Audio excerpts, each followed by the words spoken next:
Assalamualaikum warahmatullahi wabarakatuh. Selamat jumpa kembali sahabat-sahabat viewer dan subscriber channel Titah Misteri. Kali ini kami akan membawakan sebuah kisah misteri dengan judul Susuk Kencono Lawu Sang PSK. Selamat mengikuti.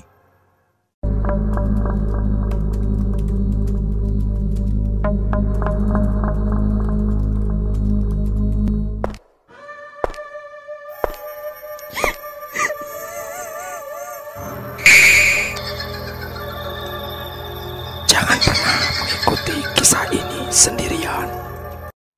Benarlah ungkapan orang bijak bahwa seburuk apapun masa lalu kita, masa depan tetap akan menjadi masa yang penuh ampunan dari Yang Maha Kuasa jika kita benar-benar berniat mengejarnya.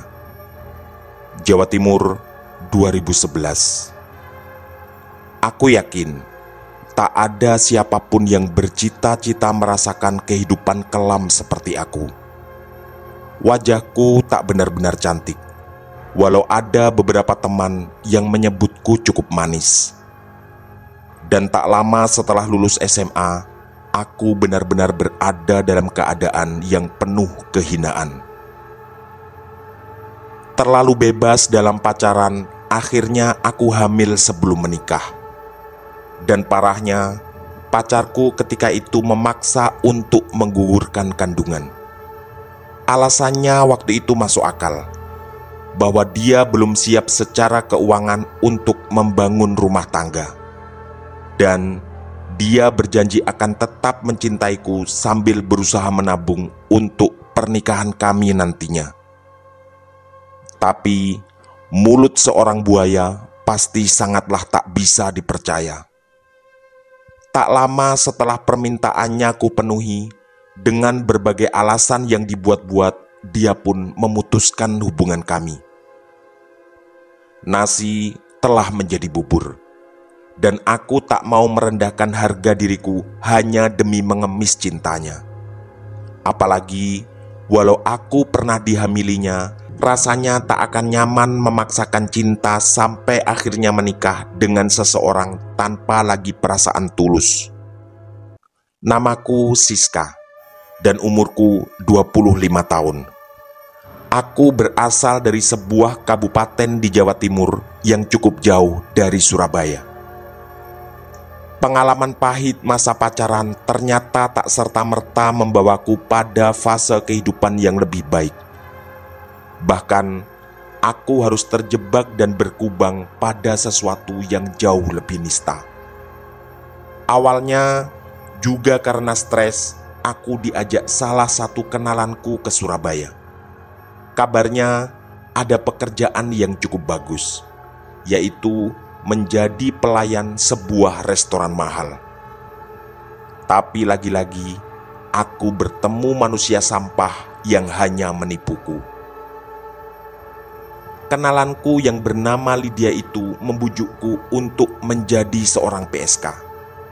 Awalnya tentu aku menolak, tapi entah bagaimana dia merayuku, akhirnya aku terjerumus juga. Ketika itu dia beralasan, karena aku sudah tidak lagi perawan, rasanya tak penting-penting amat untuk menjaga diri.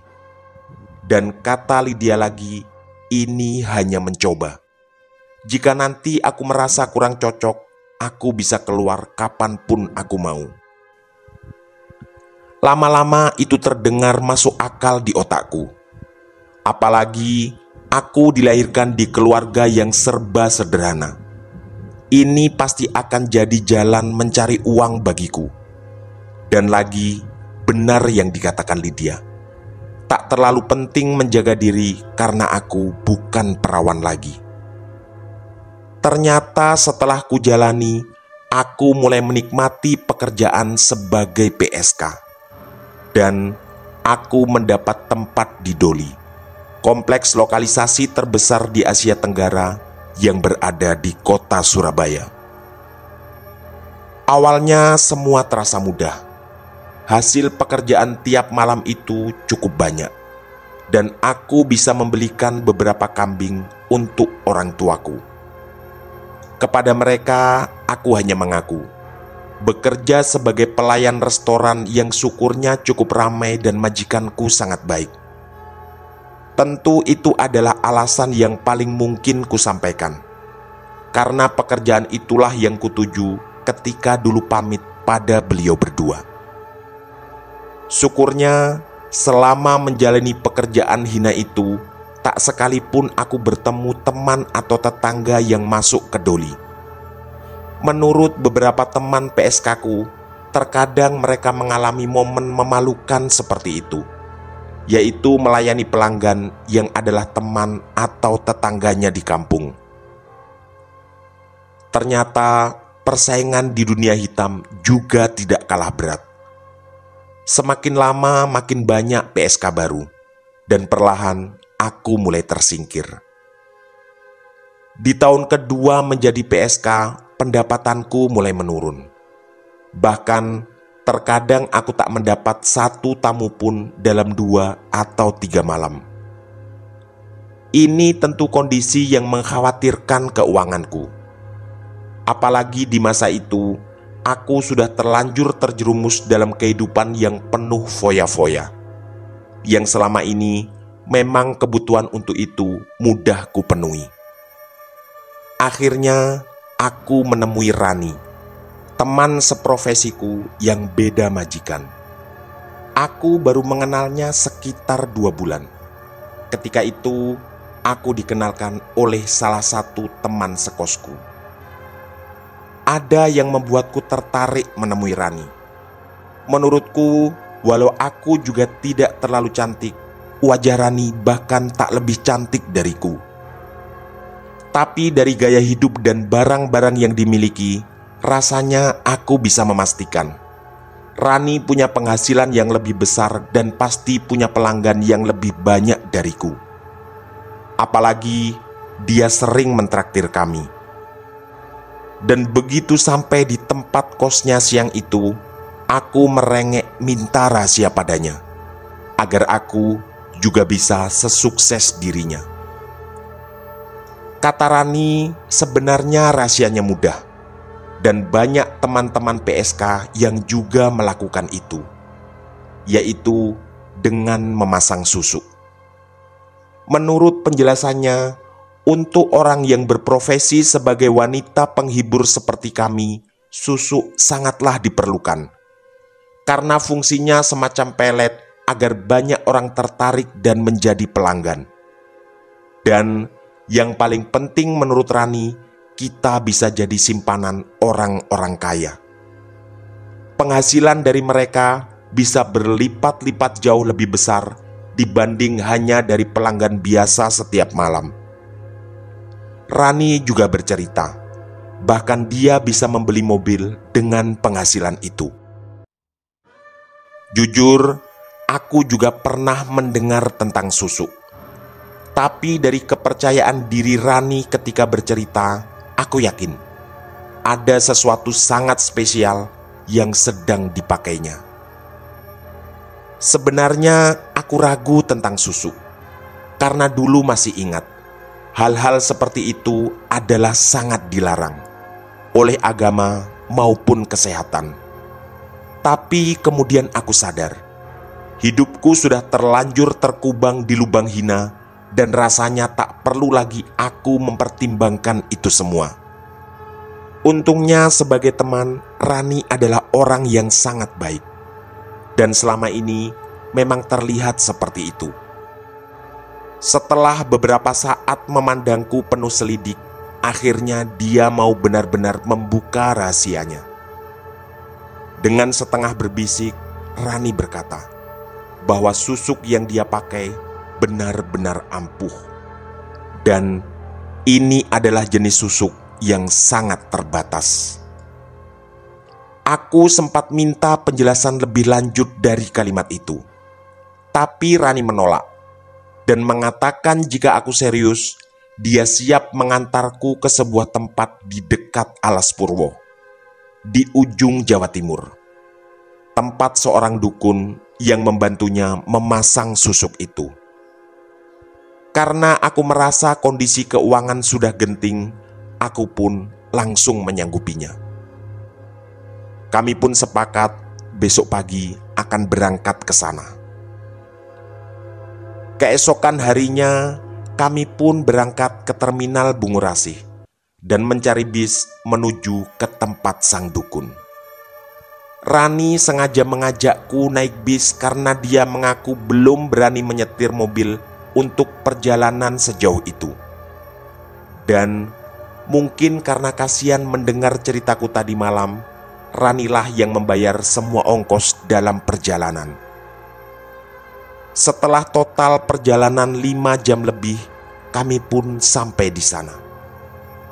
Rumah dukun yang dimaksud Rani ternyata tak seperti yang kubayangkan. Rumahnya cukup bagus walau tak juga terlalu mewah. Jauh dari bayanganku tentang dukun tua yang tinggal di sebuah gubuk reot di pinggir sungai.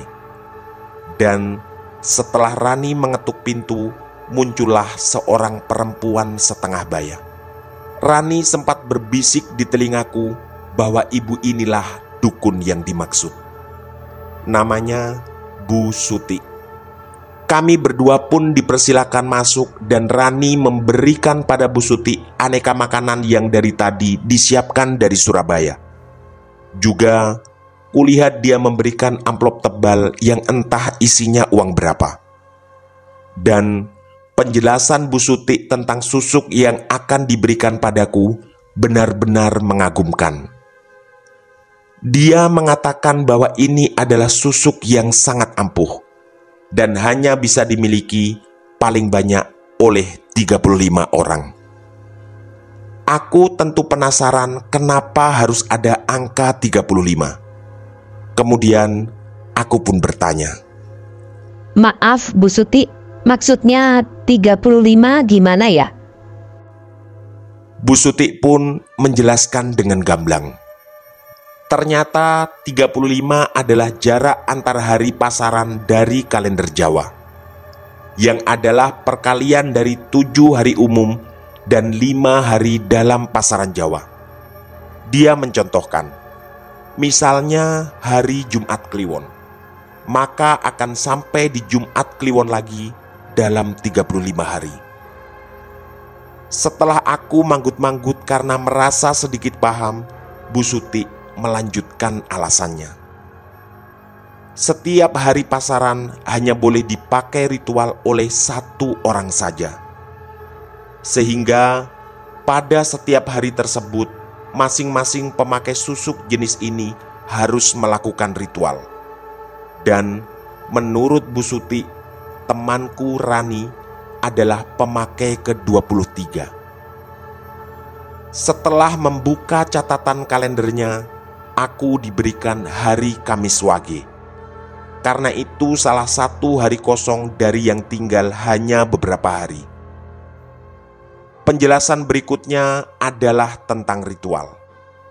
Setiap malam Kamis Wage, aku harus membakar kemenyan di kamar. Dan tak lama setelah itu, akan datang seorang laki-laki masuk ke dalam kamarku. Bu Suti lalu mengatakan bahwa aku tidak perlu takut, karena laki-laki itu tidak akan datang dalam rupa dan bentuk yang menyeramkan sama sekali. Bahkan katanya wajah laki-laki itu sangat tampan dan menarik. Bu Suti lalu sempat menyela penjelasan ketika mempersilahkan kami berdua menikmati teh yang baru saja dihidangkan. Tak lama kemudian, dia menatapku tajam. Lalu kalimat setelah itu benar-benar mengejutkan sekaligus membuatku merinding. Setelah bakar kemenyan, sampean harus berhubungan badan dengan dia. Dan sampean harus melakukan setiap malam Kamis Wage sampai 7 kali. Jangan sampai berhenti sebelum 7 kali. Karena kalau ada apa-apa, saya tidak tanggung jawab. Kalimat-kalimat itu benar-benar membuat tubuhku serasa goyang tertikam angin yang sangat besar. Bu Suti terus menatapku seakan sedang menunggu kemantapan hatiku. Aku sempat menoleh dan lalu berbisik pada Rani tentang apa yang baru saja kudengar. Rani hanya tersenyum dan mengulangi penjelasan Bu Suti, bahwa aku tidak perlu takut sama sekali, karena makhluk yang nanti datang sangat tampan dan menarik. Dan kata Rani, ketakutan hanya akan kualami ketika pertama kali ritual. Selanjutnya, aku pasti tidak akan merasa takut. Jujur, membayangkan kejadian itu saja sudah membuat bulu kudukku merinding. Tapi melihat Rani sangat percaya diri menjelaskan, aku yakin dia tidak sedang berbohong. Aku pun menyatakan siap di depan Bu Suti. Tak lama setelah itu, aku diajaknya ke belakang dan dimandikan kembang. Bu Suti juga mengatakan, semua pemakai susuknya juga harus melewati prosesi mandi kembang ini, termasuk juga Rani beberapa bulan yang lalu. Badanku terasa lebih segar setelah mandi kembang itu, dan perlahan aku bisa mengatasi ketakutan, walau belum sepenuhnya hilang. Hanya saja hatiku meyakini, jika cara ini tidak benar-benar manjur, rasanya tidak mungkin Rani mengajakku menempuh perjalanan sejauh ini. Sebelum berpamitan pulang, aku dengan sopan bertanya tentang tarif yang harus kubayar pada Bu Suti. Tapi pertanyaan itu hanya dijawab dengan senyuman, sambil berkata bahwa aku tidak perlu membayar apapun, kecuali nanti jika aku sudah merasakan hasilnya. Itu pun sifatnya sukarela dan jumlahnya tidak ditentukan. Di sini aku baru teringat ketika tadi Rani memberi amplop yang cukup tebal. Pikiranku menerka, hasil susu ini pasti luar biasa, sehingga Rani memberi Bu Suti uang yang sepertinya tidak sedikit tadi. Setelah selesai, aku dan Rani pun pamit pulang. Selama perjalanan, Rani berkali-kali meyakinkanku bahwa susu dari Bu Suti pasti akan berhasil, karena dia juga sudah membuktikan. Dan katanya, aku bisa mengirim uang pada orang tuaku berpuluh-puluh kali lipat. Kelak, kalau aku sudah dapat orang kaya yang menjadikanku simpanan, penghasilanku bahkan bisa lebih besar lagi. 3 hari berikutnya adalah pertama kali aku harus melakukan ritual, karena malam itu adalah malam Kamis Wage. Siang sebelumnya, aku sempat menemui Rani lagi untuk membantu mengatasi rasa takut dan gugupku. Tapi sekali lagi dia menjelaskan bahwa aku tidak perlu takut, dan kenyamanan akan kurasakan setelah menjalani semuanya. Dan ternyata semua yang dikatakan Rani benar adanya. Awalnya aku sangat gugup. Kemenyan pertama dari 7 bungkus kecil yang kubawa dari Bu Suti siap kubakar. Dan setelah aromanya menyebar dan memenuhi ruang kamar kosku, tiba-tiba muncullah di depanku sesosok laki-laki yang sangat tampan. Aku jadi teringat, ini yang disampaikan oleh Bu Suti. Tak ada yang diucapkan sosok itu, hanya sekali memberi isyarat padaku bahwa lampu kamar harus kumatikan. Dengan tangan dan kaki yang sebenarnya masih gemetar, kutekan saklar di tembok, dan sesaat kemudian kamarku menjadi gelap gulita. Posisi kamarku memang cukup menguntungkan. Jaraknya agak jauh dengan kamar terdekat, dan aku berharap aroma kemenyan di kamarku tak sampai mengganggu penghuni kos lain atau membuat mereka curiga. Dalam kondisi yang makin mencekam, aku bisa merasakan sosok itu mendekat padaku. Tubuhku sangat gemetar. Dan lalu dengan lembut sosok itu melucuti pakaianku. Singkat cerita, kami pun melakukan persyaratan berikutnya, yaitu bersetubuh di malam Kamis Wage pertama dari 7 malam Kamis Wage yang harus kuselesaikan. Dan seperti yang dikatakan Rani, ketakutan hanya kurasakan beberapa saat. Justru akhirnya aku bisa menikmati malam itu. Entahlah, apakah karena aku juga terbakar nafsu melihat penampilan menawan sosok itu, atau ada campur tangan Bu Suti untuk hal ini. Sejak keesokan malamnya, tamuku sangat banyak. Bahkan tak jarang aku harus meminta maaf karena ada beberapa yang tak bisa kulayani karena terbatasnya waktu dan tenagaku. Susuk dari Bu Suti benar-benar luar biasa. Kondisi keuanganku pun jauh membaik. Apalagi hanya sekitar 3 minggu kemudian, ada 2 orang kaya yang memintaku jadi wanita simpanannya. Dari Rani pula aku mengenal mereka. Dan yang membuatku sedikit tak percaya, salah satunya adalah orang cukup terkenal dan beberapa kali kulihat di televisi. Hari demi hari berlalu dan waktu terus berjalan. Aku sudah menyelesaikan ritual malam Kamis Wage yang keempat. Selama rentang waktu itu, aku sudah 2 kali mengunjungi Bu Suti dan selalu memberinya uang yang cukup banyak. Tapi aku sama sekali tidak merasa rugi, karena hasil yang kudapatkan memang jauh lebih besar dari yang kubayangkan. Bahkan aku sudah bisa membeli mobil baru seperti yang dimiliki Rani. Sampai akhirnya aku harus dihadapkan pada sebuah pilihan yang mengejutkan. Ketika aku pulang kampung, bapak dan ibuku mengatakan bahwa sudah waktunya aku menikah. Dan itu terjadi 2 hari setelah aku menjalani ritual malam Kamis Wage keempat dari total 7 kali yang harus kuselesaikan. Sebagai anak cewek berumur di atas 25, tentu aku merasa itu semacam tuntutan dari orang tua, yang mungkin sering mendapat pertanyaan dari tetangga tentang kapan aku menikah. Maklum, di desa seperti kami, hal-hal seperti itu bisa menjadi bahan pergunjingan.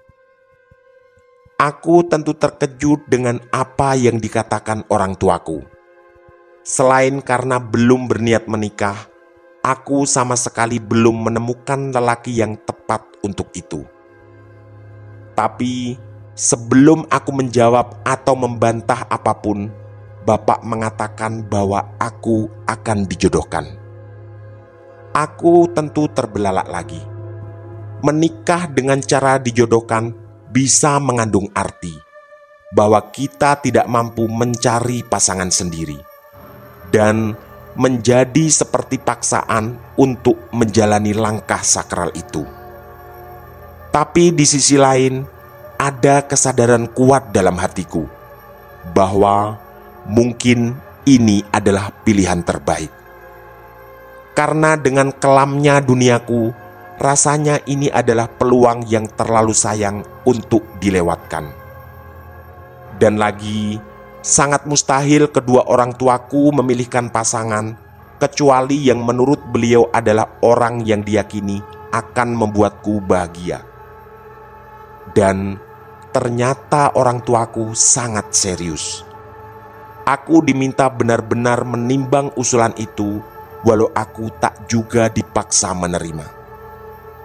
Dan malam harinya, laki-laki yang mau dijodohkan itu datang ke rumah. Namanya Mas Joko. Usianya sekitar 6 tahun di atasku.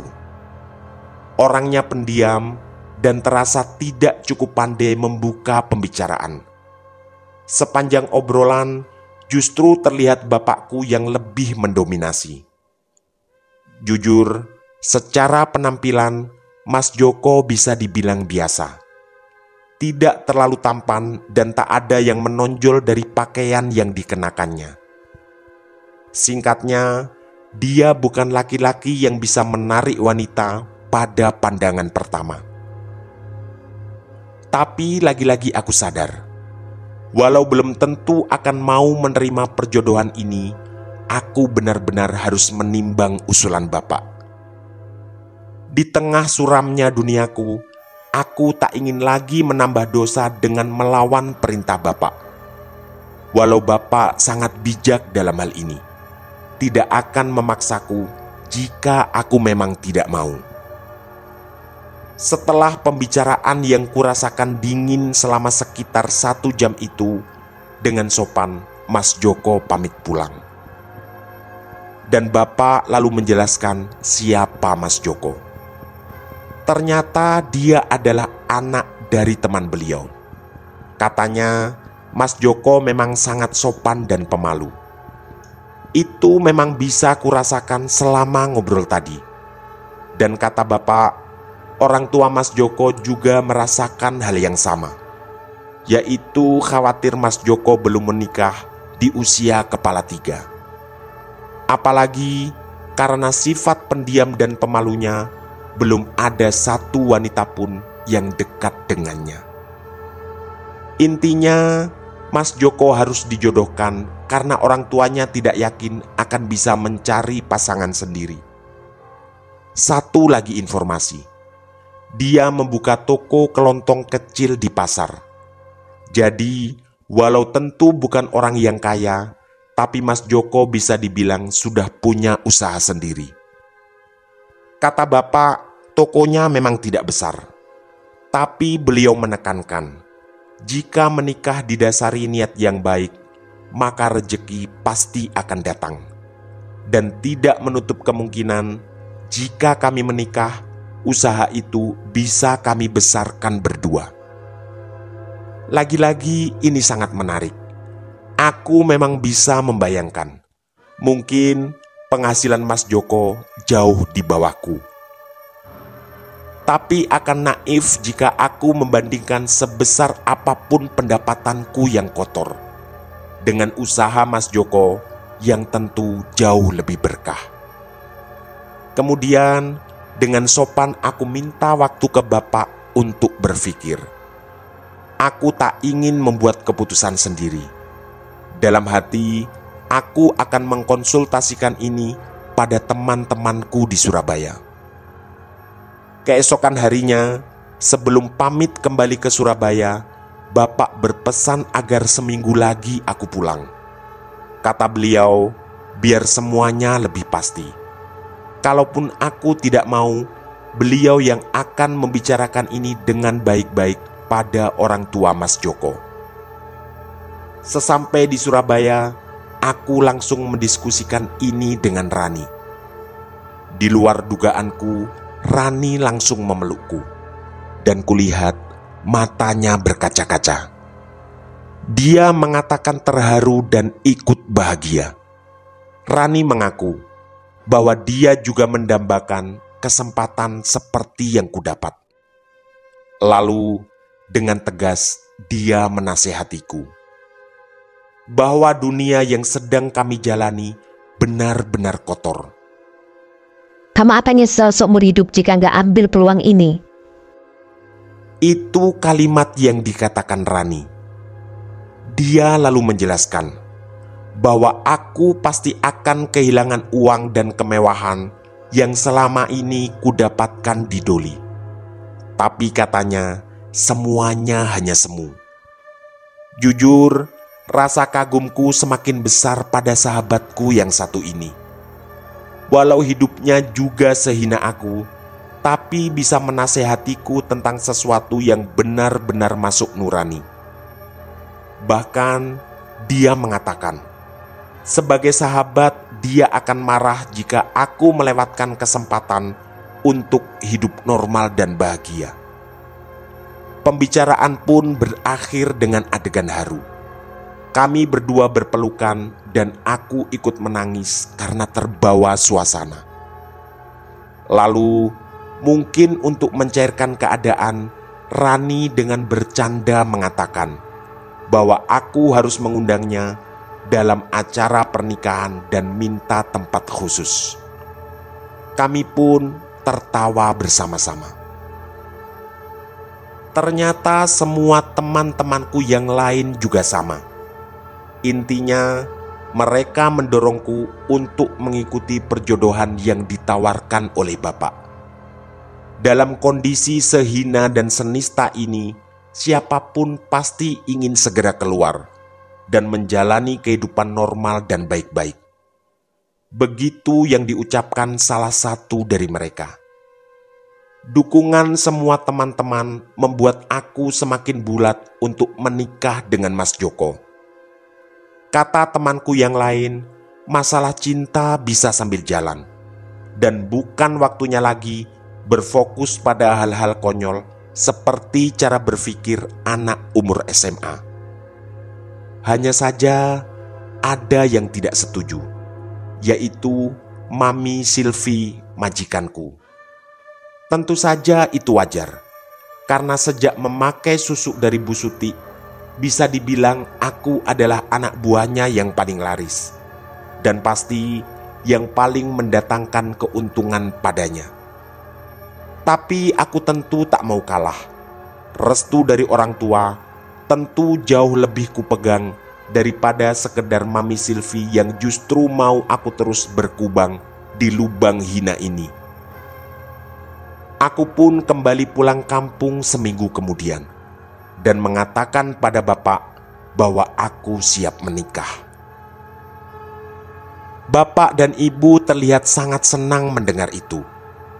Ibu lalu menambahkan bahwa kedua orang tua Mas Joko sudah lama bersahabat dengan orang tuaku.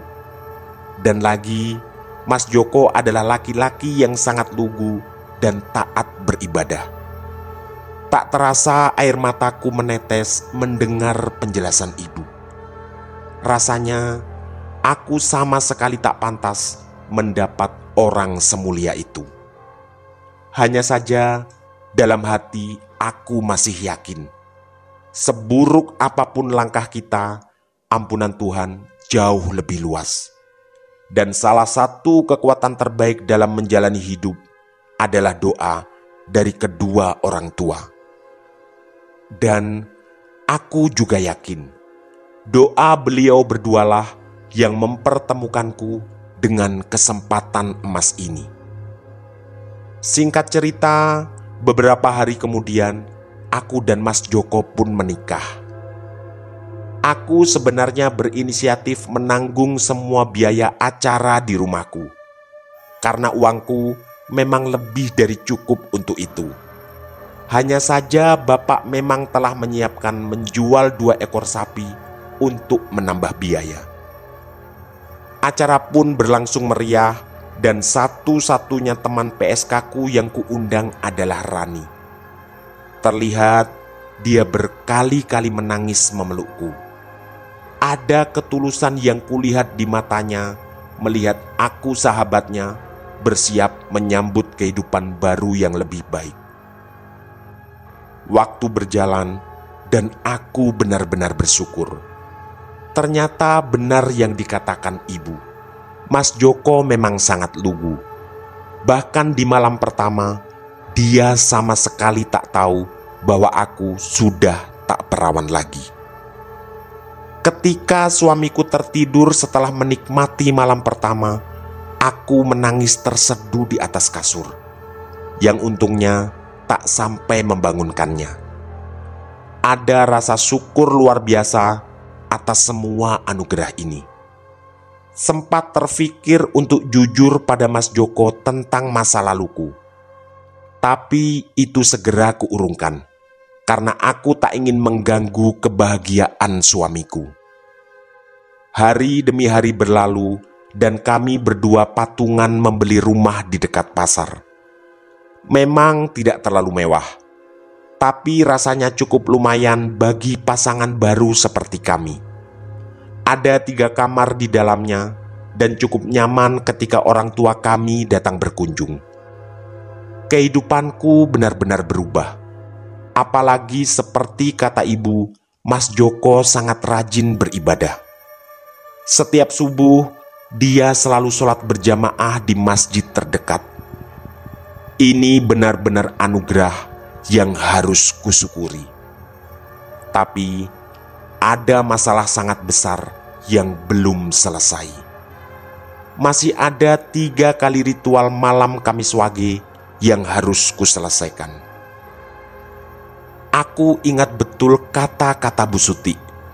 Jika 7 kali ritual tidak kuselesaikan, dia tidak bertanggung jawab atas apa yang akan terjadi padaku.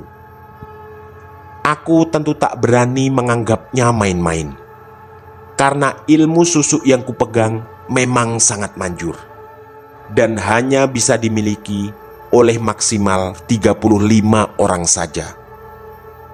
Sekitar seminggu setelah membeli rumah, tibalah malam Kamis Wage kelima. Dan kali ini terasa jauh lebih mendebarkan. Kulihat di tas masih ada 3 bungkusan kemenyan dari Bu Suti. Salah satunya harus kubakar dalam ritual malam Kamis Wage kali ini.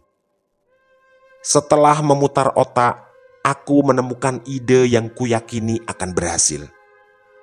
Aku mengaku sakit perut pada Mas Joko dan minta malam itu tidur sendiri di kamar belakang. Awalnya tentu suamiku menolak, tapi dengan berusaha sesopan mungkin, aku mengatakan tak ingin mengganggu tidurnya malam itu.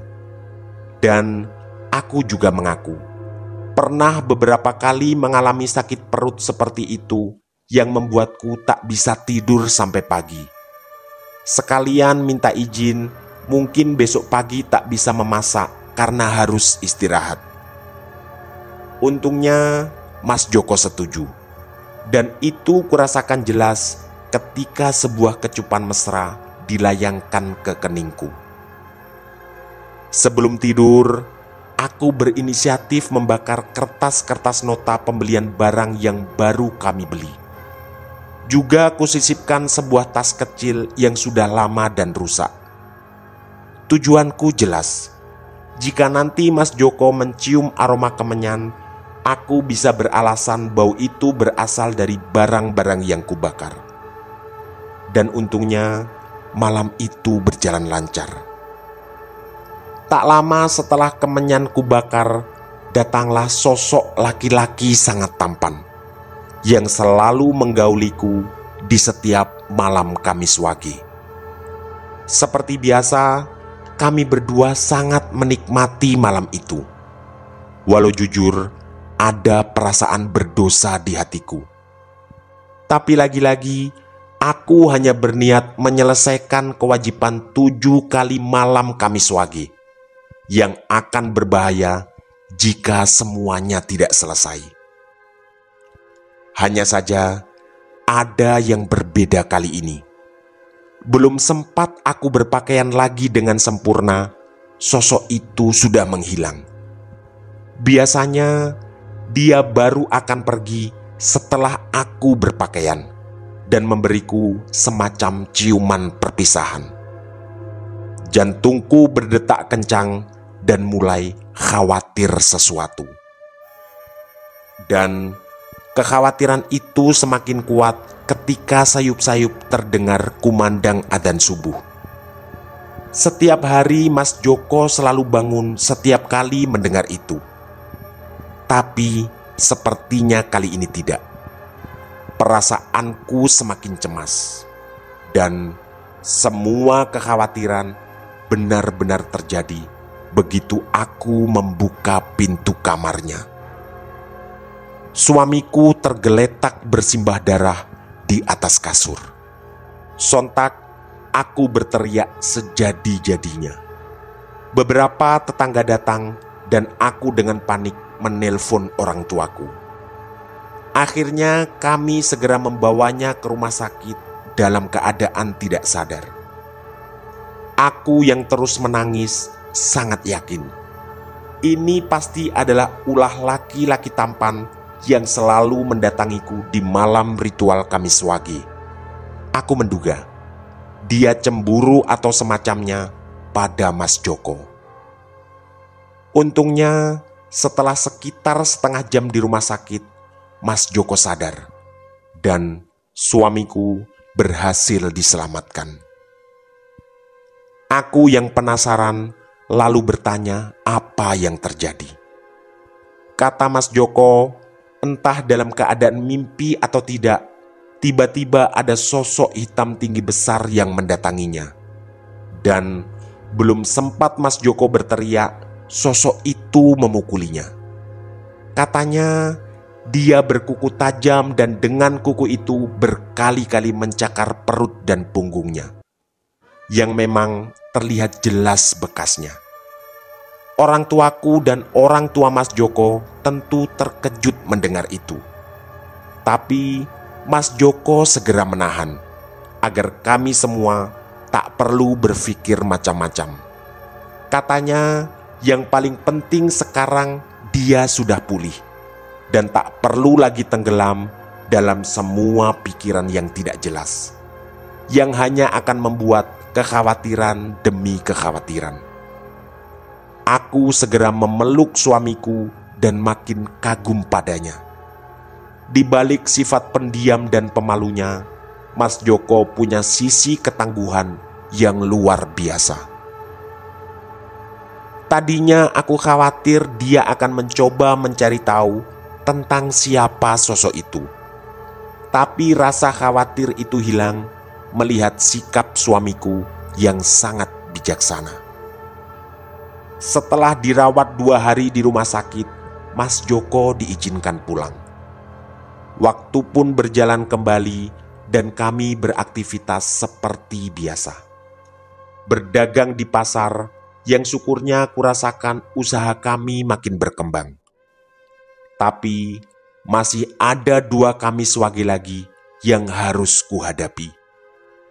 Tentu aku harus memutar otak lagi. Untungnya lagi-lagi aku menemukan ide. Aku mengusulkan pada suamiku untuk mengundang salah satu ustadz pemilik pondok pesantren bersama beberapa santri untuk mengaji dan mengkhatamkan Al-Quran di rumah malam itu. Dan syukurnya suamiku menyambut gembira usulanku. Kami pun berangkat ke sebuah pondok pesantren yang jaraknya 3 atau 4 kilometer dari rumah. Aku juga meminta Mas Joko untuk hanya mengundang beberapa santri saja. Tujuanku jelas, agar mereka butuh waktu cukup lama untuk mengkhatamkan Al-Quran. Dan kuperkirakan semuanya baru selesai ketika subuh tiba. Dan kali ini ideku benar-benar berhasil dengan gemilang. Ustadz Harun, sang pemilik pondok, merespon dengan positif. Dan di malam Kamis Wage ke-6, rumahku dihiasi senandung indah para santri mengaji sampai subuh benar-benar tiba. Dan syukurnya tak ada gangguan apapun di malam itu. Di Kamis Wage berikutnya yang seharusnya adalah malam ritual terakhir, aku mengusulkan itu lagi pada Mas Joko. Aku beralasan bahwa suasana di rumah sangat damai dan sejuk mendengar para santri itu mengaji. Dan tanpa curiga apapun, Mas Joko lagi-lagi menyetujui. Aku benar-benar bersyukur ketika malam Kamis Wage ke-7 itu juga berlalu sangat aman tanpa gangguan. Ada rasa lega yang luar biasa. Masa laluku yang hitam legam bisa kulewati. Dan kini aku berada dalam kehidupan yang benar-benar indah. Tapi ada satu lagi yang menurutku harus kuselesaikan. Ketika suatu hari Mas Joko berangkat ke Surabaya untuk belanja, aku menyempatkan diri berkunjung ke pondok Ustadz Harun. Di sana aku tak berani jujur mengakui semuanya. Hanya saja aku minta tolong diruqyah karena merasa ada gangguan gaib yang sering menghantui. Ustadz Harun sempat terlihat tersenyum. Entahlah, aku menduga ada kemungkinan beliau sebenarnya tahu apa yang kualami. Tapi mungkin karena tidak ingin mempermalukanku, beliau lalu memintaku bersiap karena aku mau diruqyah.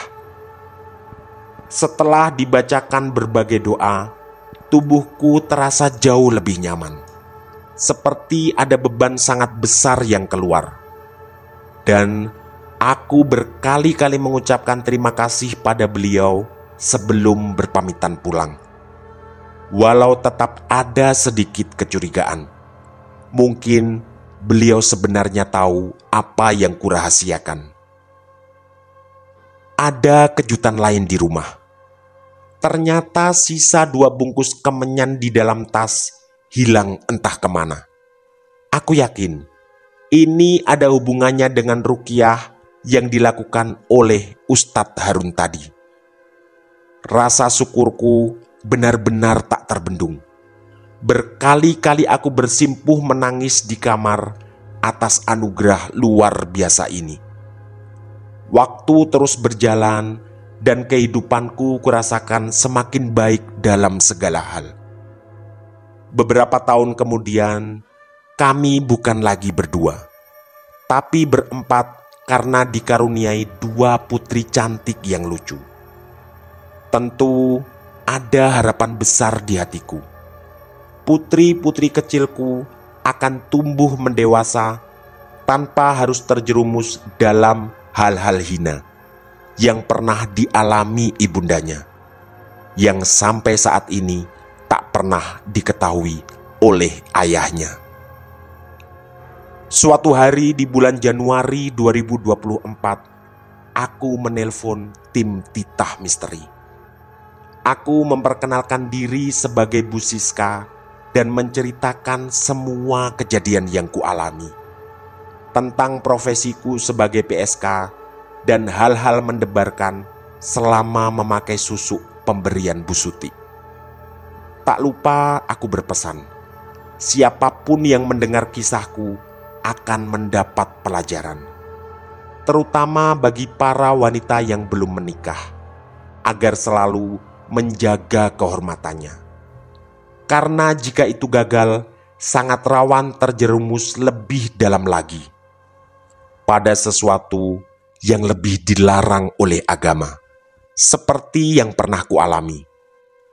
Aku juga berpesan pada tim Titah Misteri, sesuai pengalamanku, bagi siapapun yang pernah khilaf dalam perjalanan hidupnya, ampunan Allah masih sangat luas, dan Dia selalu menerima tobat kita. Tamat. Demikian kisah misteri dari kami, Susuk Kencono Lawu Sang PSK. Semoga kisah-kisah kami cukup menghibur dan menemani sahabat-sahabat semua. Mohon maaf apabila terdapat kesalahan dalam pemilihan atau penuturan kata. Kami dari tim Titah Misteri mengucapkan terima kasih. Dan wassalamualaikum warahmatullahi wabarakatuh. Pesan saya, jangan bercermin sendirian di tengah malam. Sampai jumpa.